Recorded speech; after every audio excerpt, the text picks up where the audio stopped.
Welcome to GovCon Unscripted, where we dive into the unfiltered stories and strategies from all around the world of government contracting. Join host Chelsea Roberts as she explores how to navigate, thrive, and win in this complex but lucrative industry.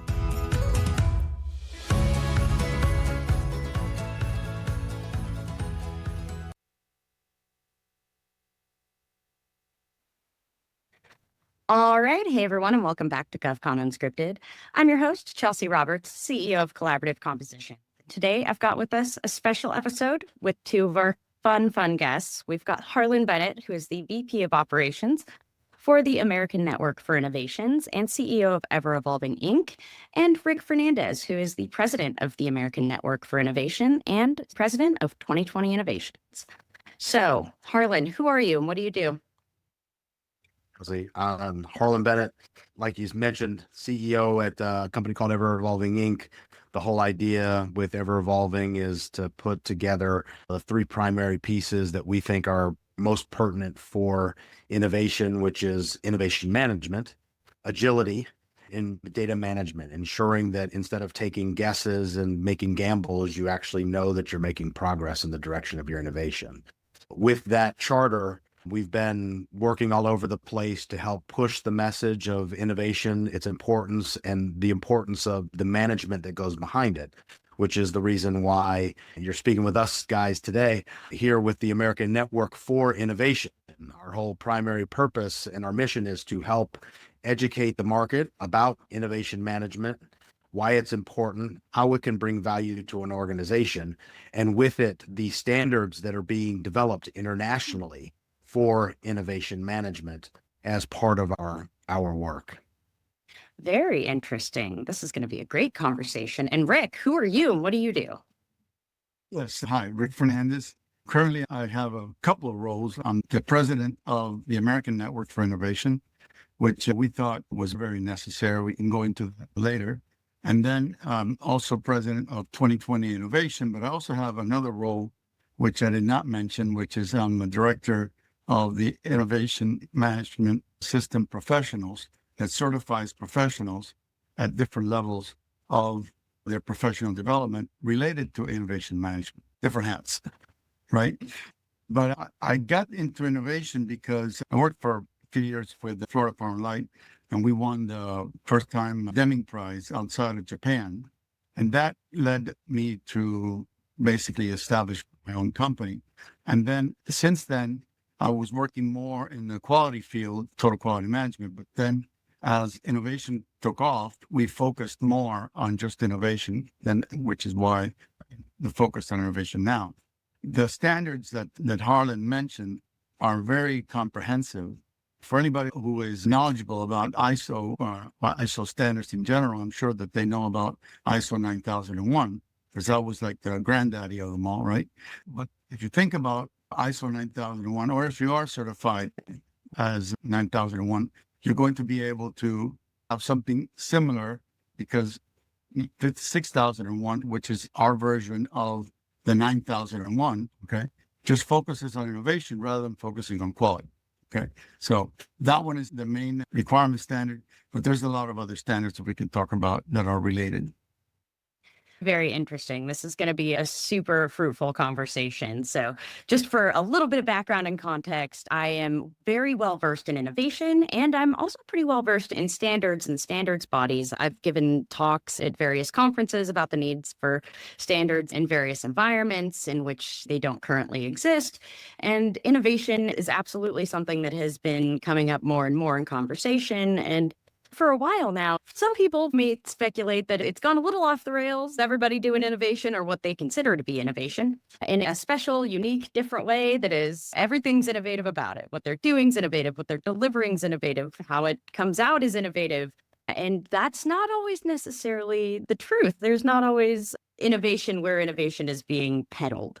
So how have you seen in this current environment where innovation is a hot topic and standardization is a desperate need in many areas of the market, how have you seen innovation come to where it is now, and what's really driving the need for standards in innovation? And we'll start with you, Rick.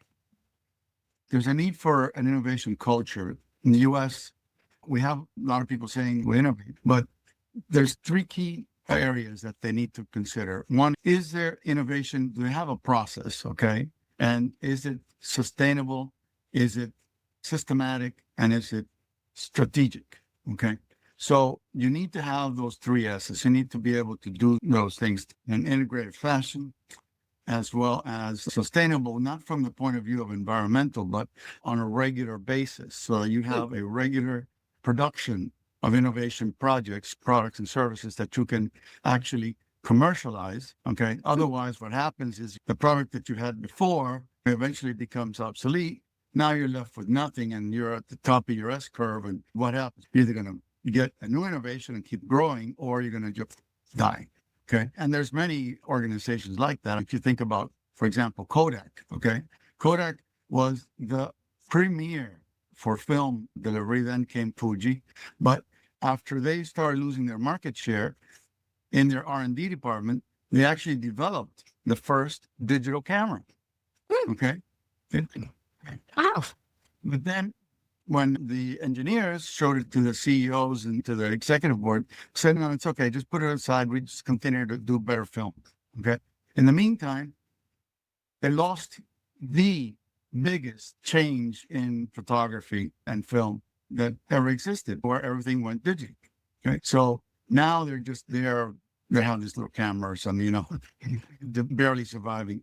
I think they actually went bankrupt and now they're trying to come back. Anyway, there's other examples like that. And I think that the key is that in government, maybe you're not going to go and become bankrupt, but you certainly have to think about your constituency. And if that constituency does not see the innovations that you're doing and how they affect them, how they can improve for them, they're not going to vote for you, right? So it's important that you consider having a process that assures that you're going to continue to innovate. Okay. Now, Harlan, same question for you. Yeah. So one of the biggest issues that I've seen as I've talked with people across markets, across the federal space, innovation is normally looked at as a technology. So they don't have any kind of semblance of what ISO or our organizations consider innovation to be, which is creating something new that creates value. That you have to have those two pieces of the formula to be innovation. And a lot of times people just look at it in terms of the newest thing that's come out. So people are looking at AI. AI is hot in the federal space right now. So that is the innovation to end all innovations right at the moment. What people fail to think all the way through in a lot of cases is the fact that it's not just the technology, it's all of the management, it's all of the governance, it's all of the process and things hidden behind the scenes that really ensures it's that particular technology's success. But in addition to that, you're going to have new technologies come out in the future. So if you can establish all of those things back behind the scenes, get better at doing them over and over again, you realize that the next technology is easier to implement. The next process improvement is easier to put into place. So we're trying to help people understand that it's not just those technologies that you have to make sure that you've got set up. You really have to ensure that you're thinking about, as Rick mentioned, the culture, making people aware that you can experiment and learn and have a place where if there are smaller failures, that's not a deal breaker. As long as it's moving in the direction of improvement and increased value overall, that is something that you need to have, as well as the governance structures and the proper management to make it something that's repeatable and something that you can make more predictable over time. Interesting. Now, you both have alluded to this process behind innovation. But like back in the day, before all of the digital, before all of the technologies really come, and like we've got this ever increasing exponential curve of technology development, I go back to the folks that are in their garage and they are tinkering and they are super gluing things together to see if sticking them together makes them cooler, better, more useful, or more innovative. And I think to myself, a lot of those folks, they're not documenting their process by which they're developing whatever they're developing. They just realize, okay, this one thing that I finally did, all these other things, like they were okay, or they were silly, or they were part of my creative process. But this thing that I've developed now, this is the innovation. This is really going to be like the next step. And I go back to things like the clapper. Like, you remember the clap on, clap off, right? Everybody loved that. But I have a sense that there's Still not sell many it. people. Do they? I was just going to say, I don't know if anybody's still buying that technology. But I don't know of like any other technologies that came out from that, like that person or that company that developed that. And they're probably going back and like hindsight 2020, trying to figure out, okay, what did I really do that really made this innovative? And can I figure out a way to do it again? It doesn't seem that innovation is, at least in my mind, something that is so rigid and structured that it's got this like really fine and precise process that you go through to make any different innovation. And so I'm curious, how do you think that having these processes behind it, having management, how can that help drive more innovation in the future? And how can that help people become and maintain that innovative curve instead of just being like, I made this one really great thing, I'm going to sell it to the market and be a millionaire and then retire? Yeah. You're talking about the startup. Okay. Yeah. We're thinking the startup is a little bit less structured, right? But we don't want you to think because it's a standard that you're necessarily controlling innovation. Okay. You're managing innovation, which is quite different. As a matter of fact, I was thinking of writing a book. It's not about control. Yeah. Anyway, the process is very conducive to supporting your strategic direction. Okay. If you have a certain way that you want the organization to go, whether it be to take more risk or less, or to go into a particular area that you've done some research and you decide, okay, this particular area of my market or somebody else's market for that matter is not properly facilitated. There's a lot of gaps there. So I'm going to focus some of my efforts into that area of innovation. Okay. And one of the key differences in the process one versus non-process is in the old days, you might have had, for example, bright ideas. Okay. A bunch of ideas. As a matter of fact, when we were at FPNL, we went to visit Mitsubishi. They had 14,000 ideas in a year, and they were very proud of that. Yeah, look, we had 14,000. Okay. But then they had to take the 14,000 and start filtering down to those that they could actually give actual value and that they could support. Okay. Sure. Strategic. So what happened? So, okay, so out of the 14,000, let's say 100 were actually started to be developed. Okay. What happened to those other 13,900? Those people now are saying, wait a second, you asked for my ideas, okay, and you're not even going to consider them? So now, instead of this being a positive process, it's negative because now I lost. I submitted something to you and you're ignoring it. So that's what's called idea-driven innovation. And we try to get people to get away from that. Rather than that, we want you to get into something called value-driven innovation, which is, Harlan alluded to it. We focus on the value that is associated with our customers, with our strategy from the organization, with our capacity, with people that we have, and now we build it, the capabilities.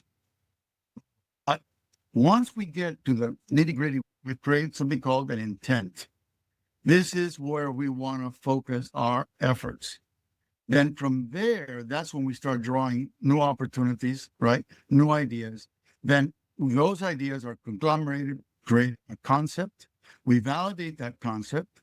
If that concept is good, fine, continue. Otherwise, we go back to the drawing board, as you said, right? And we make that better. And then eventually, when it does get validated, then we develop.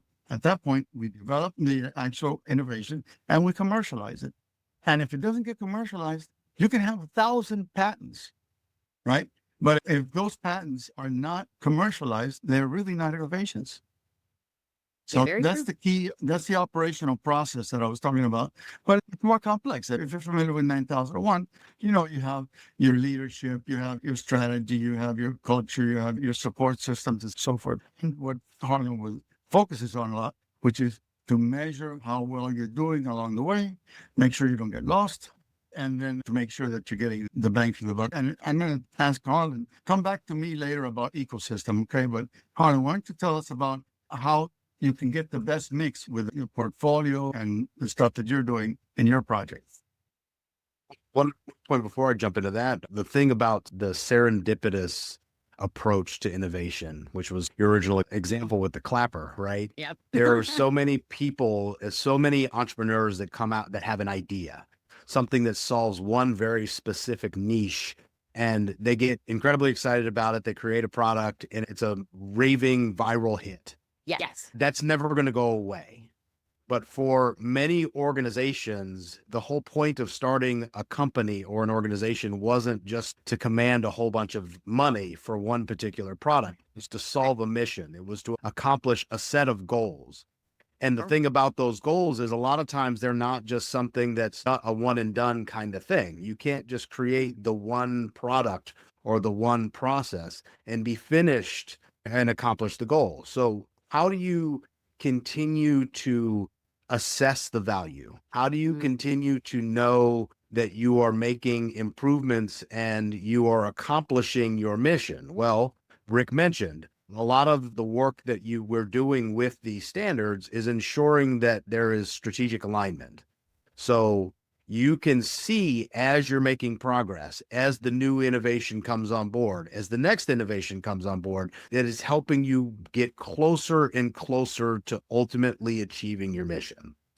So that is really what we're trying to talk about with these standards, is that there is obviously organizations have to do what organizations do and tailor and make them theirs.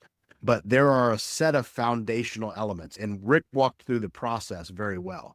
And there's other capacities that you need to ensure that you've got. What is your leadership doing? What are you doing in terms of helping to monitor for performance? Are you allowing people to make small mistakes and not getting in trouble? How are you rewarding people that are taking some of these bigger risks and moving in the direction of being more innovative? Because a lot of times organizations set to reduce waste, reduce risk, to help streamline the process. And sometimes those activities run counter to innovation. So you have to have the means to look at both as you're going through the process. And there's a whole wing of ways that you can do that right on the ground, is what Rick was referencing before.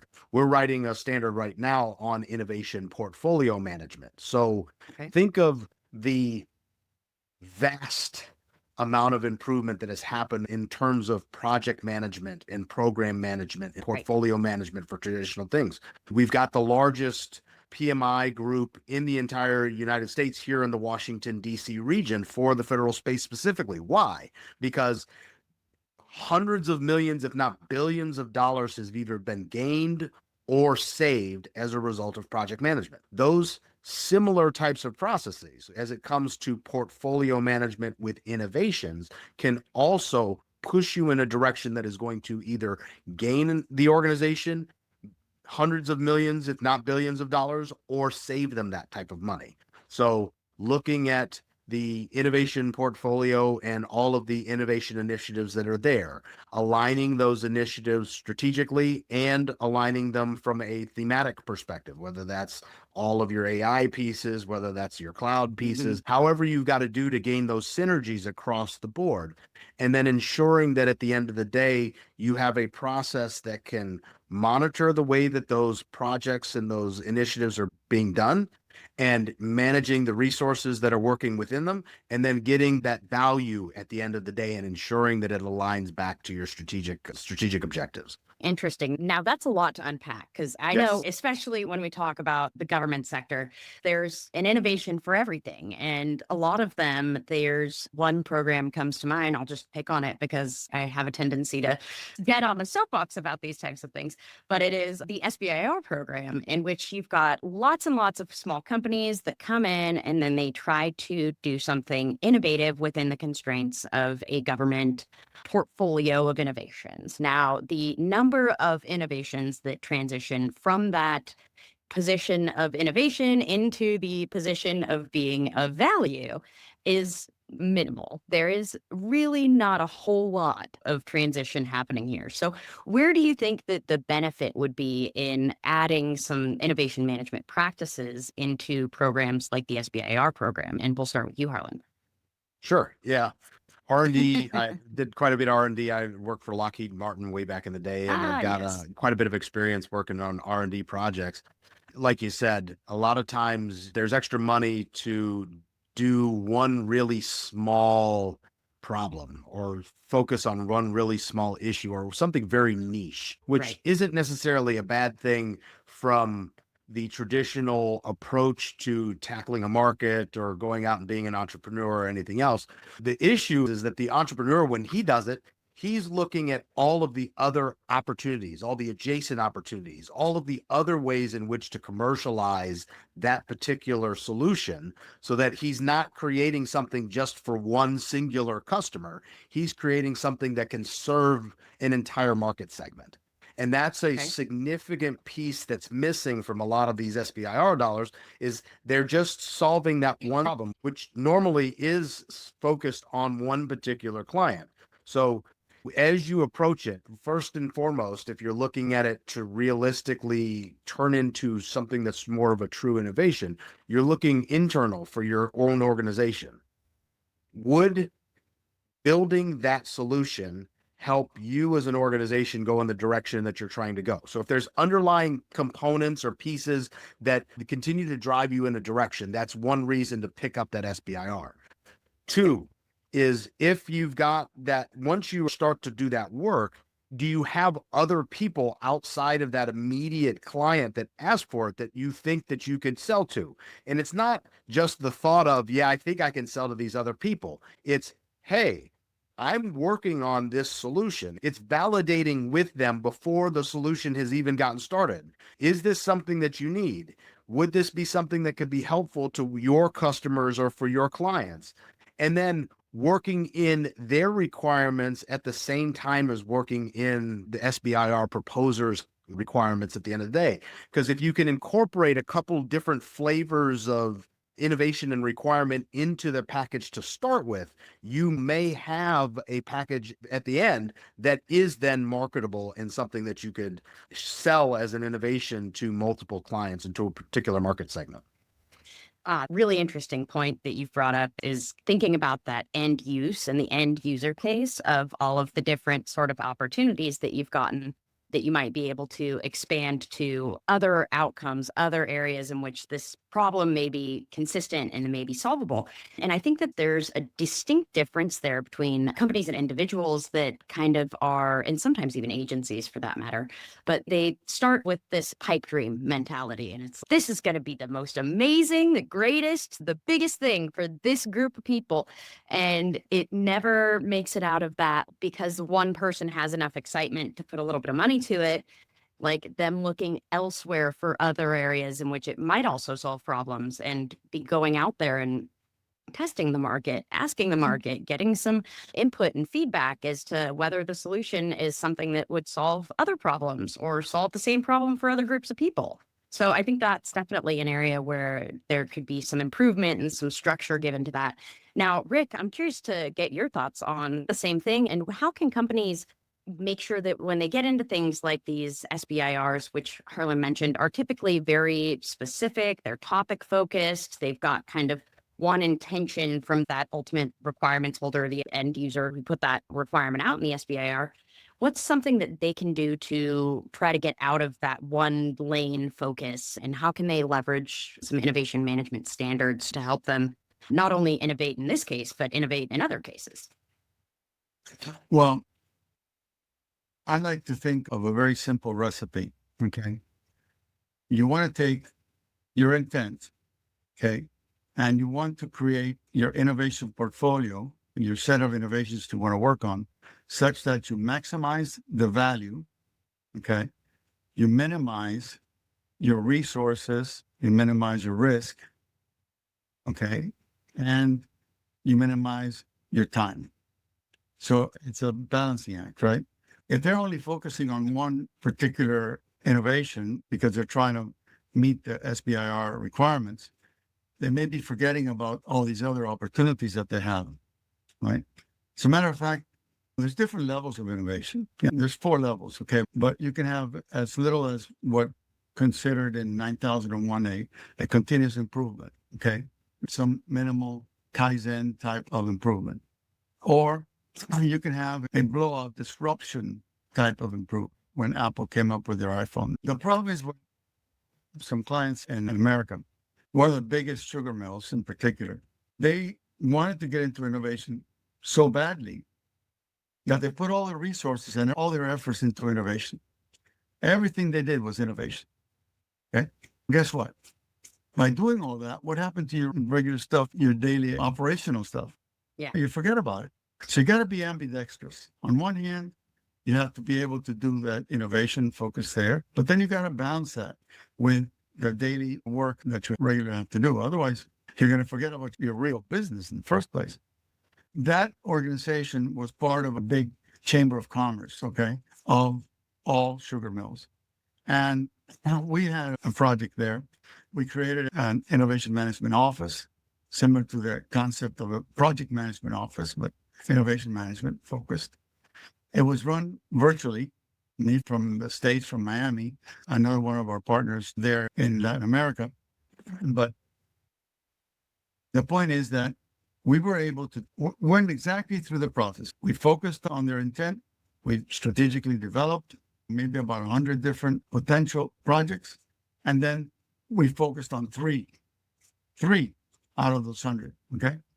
But we wanted to make sure that those projects were, once the seed money was in, that they would provide enough to be self-sustaining, okay?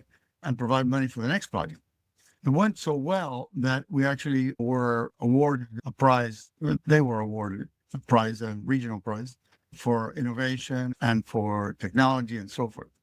But Harlan made a good point earlier, and I want to make sure that we capture that.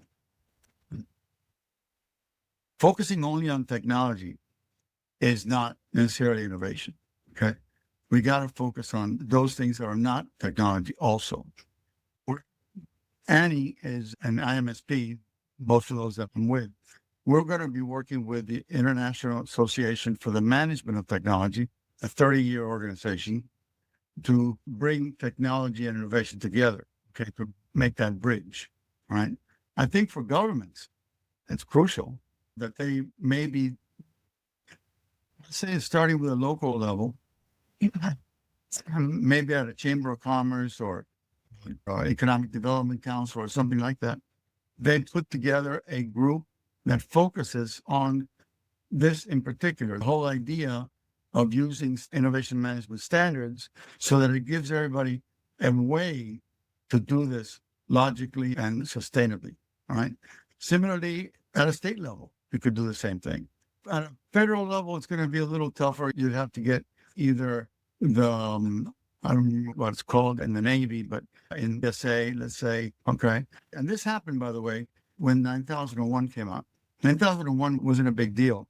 And then it was the auto industry at the time that said, hey, wait a second, I want all my suppliers to be 9001 certified. Boom. Now, all of a sudden, everybody wanted to get certified. And then other industries got in right away, okay, because they saw the benefits.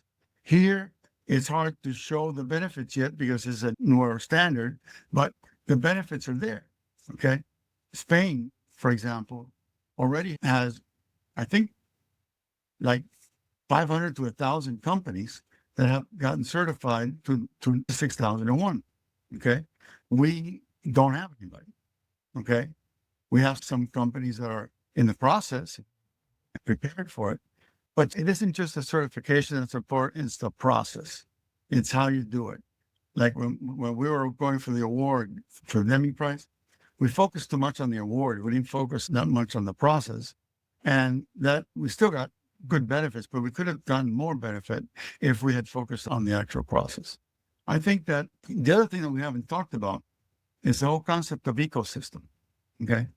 And the fact that in today's world, it's not good enough to just think about what I can do with my own resources. I want to bring in the people that know, the experts, okay? maybe even the suppliers. In that particular project I mentioned, one of the reasons that we put the project together was because we had been working with suppliers. And once the suppliers got the idea, which we worked on together, they went out and developed it. What did the sugar mills get? Zero. Okay. Not anymore. Now we have contracts that specifically designate the ownership of the IP and how to share, okay, the value that is created. So it doesn't mean that it's all theirs or all ours, okay? But at least it means that depending upon the value that you bring into the ecosystem, then you have a way to share. And that's another topic you might be interested in the future. But our team, because I'm also the chairman of the U.S. Technical Advisory Group, Harlan is the vice chair. Our team, the U.S. team, Annika Stadberg, she's heading up the ecosystem project. And that has a lot of eyes on it because it's very important to get people. It's a new way of managing. You don't just manage your company, you manage an ecosystem when you're heading that up. Absolutely. Which, by the way, that gets me back to Annie, okay? The purpose of Annie is to become the central, the hub of the innovation management ecosystem for the United States so that we can help US-based companies to become more competitive by using these techniques. And when you bring up the concept of ecosystem, I definitely want to touch on this, if not briefly. There is the concept of ecosystems it permeates throughout all markets, right? And so with government contracting, I often see folks that are part of either a subcontracting ecosystem or they're part of a supply chain, and it all flows up to a large prime. And where it typically I see has at least begun to fall apart in some ways is when the large prime or the large innovator is trying to control their ecosystem as much as possible. They implement requirements that flow down throughout the supply chain, no matter how big or small your company is. You've all got to be certified with CMMC, for instance. You've got to meet all of these standards. So how is this standard going to open up the opportunities for companies to innovate rather than just shut them down and close them off in a sense? And how can they view this as not just another standard or another flow down clause that's going to impose some financial impact on them and their ability to financially afford to maintain membership and be part of that ecosystem, but how is it going to enable them to thrive and grow within that ecosystem? Harlan. Yeah. First and foremost, the fun thing about the larger integrators imposing, some of those are required, right? See, you mentioned CMMC. Sure. Yeah. That's going to be a requirement, especially if you're in the DoD space across the board. So that's just ensuring your compliance pieces are going to be there. That's something you just unfortunately have to bite the bullet and do. But there is a really large problem with them putting in and other requirements that mandate the maximization of their share of the value in the contract versus anyone else's share in the contract. Some of the subs get left out and are basically used as leverage to try to get more money for the prime. There's a whole bunch of practices that are in there that aren't necessarily beneficial and valuable for everybody in the ecosystem. Right. So the thing about the standards that really helps first and foremost is terminology. You have a baseline for understanding what is innovation. You come up with an understanding of what is value and what is value to every one of the stakeholders in the ecosystem itself. And once everyone understands what that is, then you can start to have an actual fair-ish negotiation. The other part to that is the process, right? An understanding that, the integrator, the prime might have the lion's share of a lot of the integration pieces, but the value that comes is coming from those component pieces. So now that you know what the value is, now that you are all speaking the same language, you can go in and look at those final numbers. How is this actually achieving value for the client or for the market? And ensuring that you are negotiating in good faith. And these standards also give a framework and a structure for understanding how to have those conversations, how to structure the organizations, or at least position yourselves so that everybody is on semi-equal footing as they're coming into these conversations. And I think that's a real significant part of the game-changing nature of these standards, is that it allows even these smaller organizations to put in the same types of processes, the self-improvements, the ability to not guess, but have predictable insight into the future and whether or not you're going to achieve these innovations at the time frame that you said had laid out, in the manner in which you thought you were going to be able to achieve market share and everything else. So all of these pieces together then allows everybody to come in and have that conversation jointly as an actual team, as an actual ecosystem, looking to not grow as individuals, because as Rick mentioned, innovation is getting to the point now, especially the way and speed in which everything else works.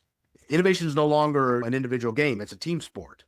You have to be able to work with others to maximize everyone's value, including your own. And the sooner we can get folks looking at it from this larger view, ensuring that the entire ecosystem can grow. If the ecosystem grows, you grow at the same time, as opposed to if I grow, then I grow, and it doesn't really matter what happens to everyone else. So if we can start changing hearts and minds around that idea, not only is that beneficial for each of the individual companies or the agencies that they work with, it then becomes something that helps to rebolster our position as the United States in terms of being innovative, being cutting edge, helping the rest of the world get out there in front of a lot of these hard problems that we've been known to help tackle for years and years. And that all starts with these standards and these processes that can help people to get around and rally around these concepts and these repeatable structures that we have known and seen to work at large organizations, at other governments all across the world. I love that. And I think I heard a couple of things that I want to just restate here because I think they're very important. And one of those is innovation doesn't happen in a vacuum, and it's no longer going to be beneficial for the country, for individuals to innovate in a vacuum, to innovate alone. Innovation really will grow and expand much larger and be able to take a much bigger hold if organizations are working together and leveraging all of their organizational resources to bring that innovation to bear. And I might be a little bit exaggerated here, but it sounds like you're telling me that these standards could potentially help me predict the future, which any more accuracy I can get in doing that, let's bring that to the table. So I love those points. And I think that those are tremendously important. And especially for folks that are still in that, I got to innovate myself and I got to do it myself, or else it's going to get out there and it's not ever going to grow, or it's never going to be as big as it could be. No, because you are doing it yourself and because you are limiting your innovation at that self-imposed barriers and limits that you might be dealing with, that's why it's not going to grow and be as big as you might want it to become. Now, Rick, I will say this is probably going to be our last question and our last sort of discussion point here before we wrap up, but same kind of question to you. How are these innovation standards going to enable companies, and how can they view them as enabling factors rather than something that's just going to impose more cost or impose more regulation or burden on these companies that are trying to innovate? I think the key is the word I mentioned earlier, control. Okay. The 9001 series of standards, they were all about control. Okay. Because it's quality control. Now, when we move over to innovation, we had to maintain some of those words, but we've been able to include in there the word manage. Okay. So it's manage and control. Okay. And it's a key difference. We don't want people to think of innovation that we're going to be controlling their innovation, because that just doesn't compute. What it has to do with innovation and managing, okay, but you don't control innovation. Nobody's here to limit how you do innovation. It's more of, okay, let's work on how can we get the best mix of the strategy and sustainability and meeting your goals and working the market and minimizing your risk and maximizing your output. That is the big difference here. Okay. When we're talking about 9001, which, by the way, if I want to repeat myself, I said it earlier, but if you're 9001 certified, okay, you're going to have a pretty good way of getting certified or even to using many of these 56,000 series of standards because they are based on what we refer to as a harmonized structure. So you're halfway there. Okay. Now, you're not focused on innovation. We are, but we're going to use a similar harmonized structure. I think that's the key. Quick story. I like stories. So I saw a long time ago a film that depicted the difference between the cultures of, let's say, Germans versus the United States. So a German boy, girl, whatever, kid, okay, receives a set of Legos. Okay. What do? They open up the instructions and they go step by step and they create exactly the Lego, that model that is depicted on the box. Okay. What does the American kid do? He opens the box, takes the instructions, throws them away, okay, and starts just basically putting together some blocks until they create something they like. When you compare that to what's on the box, it's totally different. Okay. Sometimes it might be the same, but usually different. That's the difference between the US culture versus German, European, and so forth. Standard setting and all that is more conducive in the European culture. Okay. And many other cultures as well. US is different. We're more open. We like creativity. We don't like to follow rules. And the problem is that once you put it into the format of a standard, people think of it as a rule. Okay. And it's not. Okay. This is a guideline. The most important thing they should think about is that these are a set of best practices that have been put together by 54 different countries. This is not just somebody at the top of the government putting down a regulation. This is best practices. So if you follow those best practices, you're going to get the benefit. All right. I like it. And I think that there is a lot to be said about having best practices, having something to learn from and something to leverage as a process and a framework for developing out something that you're seeking to innovate and seeking to produce. Because I can say firsthand, it is a lot harder and you make a lot more mistakes when you go at it without any sort of guidance, guidelines, framework, or institutional knowledge that can come from having a robust set of standards and guidelines and best practices. So I think that's absolutely critical. And I'm really looking forward to seeing where this comes and how it's implemented and organizations picking it up and taking it and running with it. Because I think that those that get on this early are going to take the advantage and they're going to take the lead in the innovation sphere while other folks are still sitting in their closets trying to figure out the best way to make the next clapper. And they come out with a viral hit. But after that, where'd they go? It's the one-hit wonder. And I think we can avoid that in the future and we can make probably a whole lot more consistently viral outcomes and viral value-driven outcomes with the process behind it. This has been a fantastic conversation. For folks that want to know more about the American Innovation Network and folks that want to know more about your individual companies, Harlan, first, how do they get a hold of you? First and foremost, they can go to an4i.org. American Network for Innovation.org, that they will be able to find us as an organization. They will also be able to see us as board members of that organization, so they can also get to our individual websites. But if they're looking to just go straight to my individual website, everevolving.biz, and that's where you can find me at Ever Evolving. And Rick, how can folks get a hold of you? They can either email me or go to our website. My email is simple, same as my name, okay?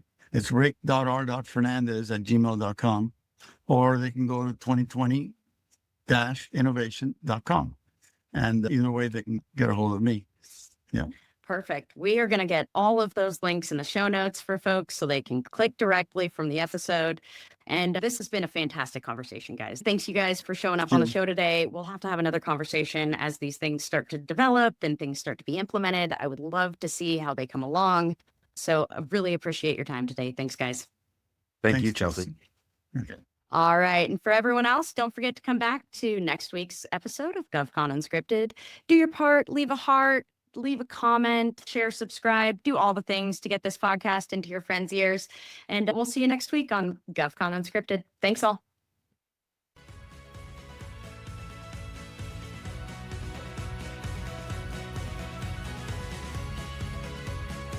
Thanks for listening to this episode of GovCon Unscripted with your host, Chelsea Roberts. Do you have a GovCon story or need guidance in government contracting? Connect with Chelsea on LinkedIn to be a guest on the show or to enhance your business strategy. Don't forget, your network is your net worth. If you liked what you heard, don't forget to subscribe, leave a review, and share this episode with your growing GovCon community.